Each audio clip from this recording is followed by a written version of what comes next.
দেখতে পাচ্ছ আকাশের চাঁদকে? আমাদের ভালোবাসার সাক্ষী। রোজ তুমি যখন চাঁদের দিকে তাকাবে মনে রেখো আমিও পলাশ ডাঙার আকাশে ওই একই চাঁদ দেখছি।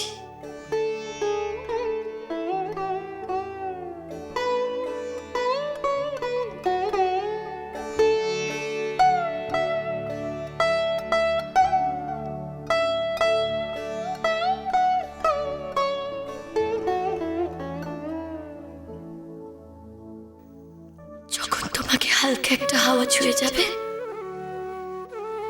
বুঝবে সে আমারই নিঃশ্বাস।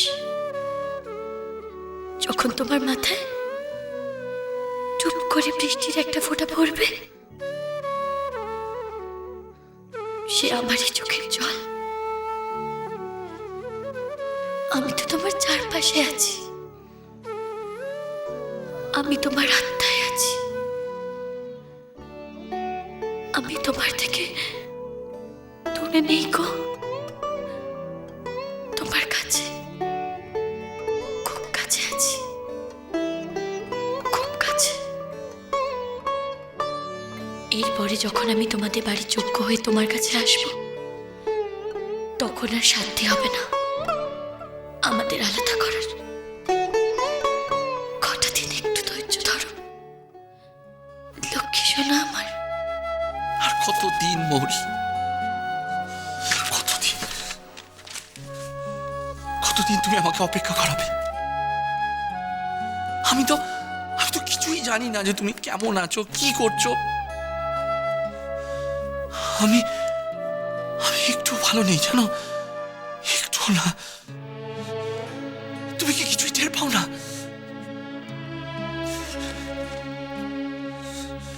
কেন জানি না, আমার মনটা এমন অস্থির অস্থির কেন করছে। তুমি ভালো আছো তো মৌরি? তুমি যদি এখন জেগে থাকো চাঁদের দিকে তাকাও, দেখবে তোমার জন্য আমার মনটা কি ভীষণ উৎকণ্ঠা এখন।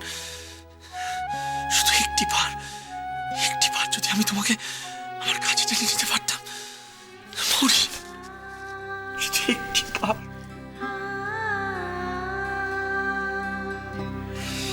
Love you, Mori. I love you.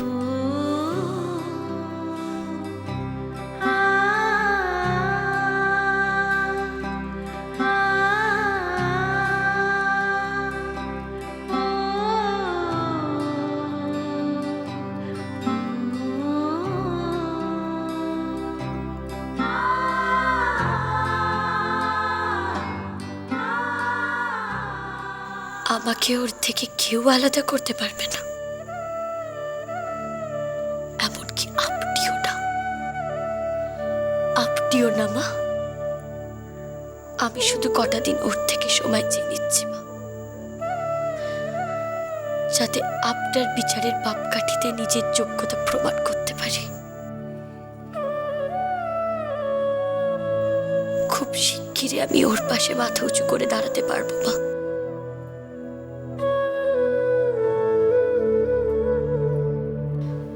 আমি তোমার মাকে বড় মুখ করে কথা দিয়েছি, নিজেকে যোগ্য প্রমাণ করে মাথা উঁচু করে তবেই আমি ওই বাড়িতে ফিরে যাব।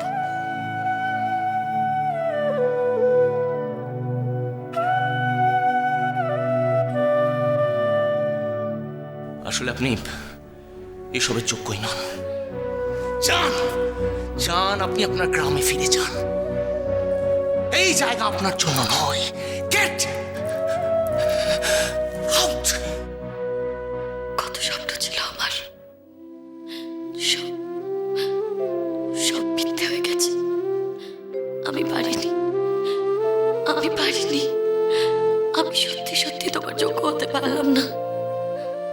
জানি না আমি কি এমন অপরাধ করেছি যে তোমার এত ভালোবাসা পেয়েও তোমার কাছ থেকে আমাকে তো দূরে দূরে থাকতে হচ্ছে। সত্যি কি আমি এতটাই অযোগ্য? বলো না তুমি, বলো।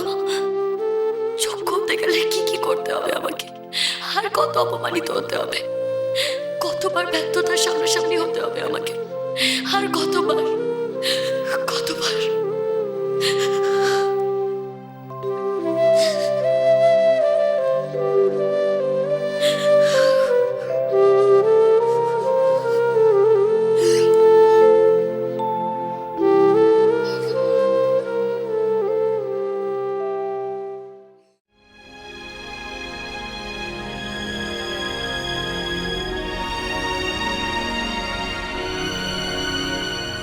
সিনহা আপনার ব্যাপারে একেবারে ঠিক বলেছে।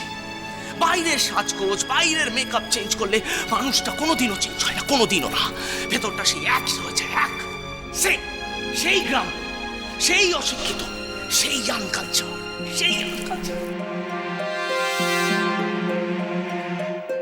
আপনি ফিরে যান, ওই কি আপনার গ্রামের নাম জানি, ওই শিমুলডাঙ্গা, পলাশপুর, হোয়াট এভার, সেখানে ফিরে যান, চলে যান মিসেস চৌধুরী।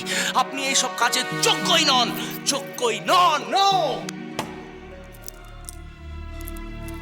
সকাল হয়ে গেছে, এখন একবার তো আমি ময়ূরকের সঙ্গে গিয়ে দেখা করে আসতেই পারি হোস্টেলে। আমি বুঝতে পারছি কাজটা আমি একদম ভালো করিনি, একদম ভালো না। এই অসহায় মেয়েটাকে আমি আরো আরো দুঃখ দিয়েছি। আমার কাজটা একদম করা উচিত হয়নি, একদম করা উচিত হয়নি।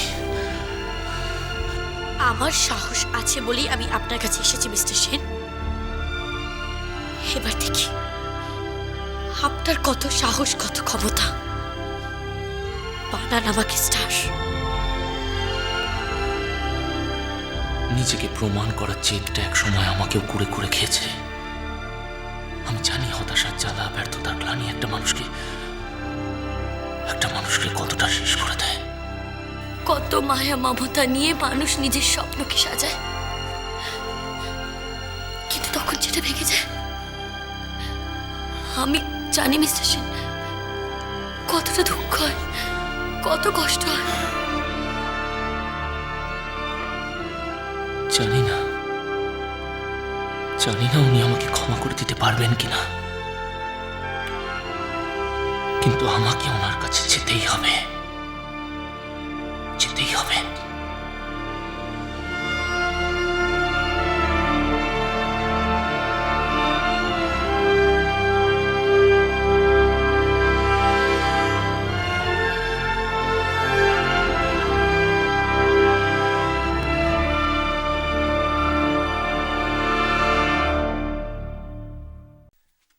Good morning everybody. রঞ্জনা, চা। মৌরি কোথায় রে? বাথরুমে হবে হয়তো। না না, কে বলেছে? মৌরি বাথরুমে নেই তো। বাথরুমে তো তখন আমি ছিলাম। এত ভোর ভোর মৌরি উঠেও পড়েছে। ও তো কালকে সারাটা রাত পড়াশোনা করেছে। আমি যতবার জেগেছি ততবার দেখছি ও পড়ছে। মৌরি তো দেখছি তোর রেকর্ডটাও ভেঙে দিচ্ছে। সারা রাত। মেয়েটা পারেও বটে। ওরম করে বলছিস কেন রে? মেয়েটা তো সারাটা দিন পড়াশোনা করার একদম সুযোগ পায় না, বলো জয়দি? হ্যাঁ রে, মৌরি আবার সকাল সকাল মন্দিরে চলে যায়নি তো? মন্দির? আমার মনে হয় কি ও বোধহয় এখন মর্নিং টিউশন নিয়েছে। কলেজের আগে ঠিক চলে আসবে। কলকাতায় এসে যে মৌরি এত তাড়াতাড়ি এত ব্যস্ত হয়ে যাবে আগে বুঝতে পারিনি। আমার ছুটিটা না, এই প্রতিভা একটু শর্ত, ছুটিটা কালকে এখানেই তো ছিল।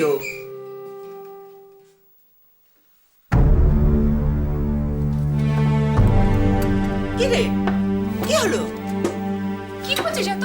রঞ্জনা, কি হয়েছে বলবি তো? কি হলো? কথা বলছিস না কেন? পত্র কিচ্ছু নেই। মৌরি বোধহয় হস্টেল ছেড়ে চলে গেছে। দেখো না জয়দি, ওর জিনিসপত্র কিচ্ছু নেই এখানে। প্রতিভা, কিচ্ছু নেই কোথাও। মৌরি হস্টেলে নেই। ও কি তার মানে ওর সবকিছু নিয়ে ও কি আর ফিরবে না?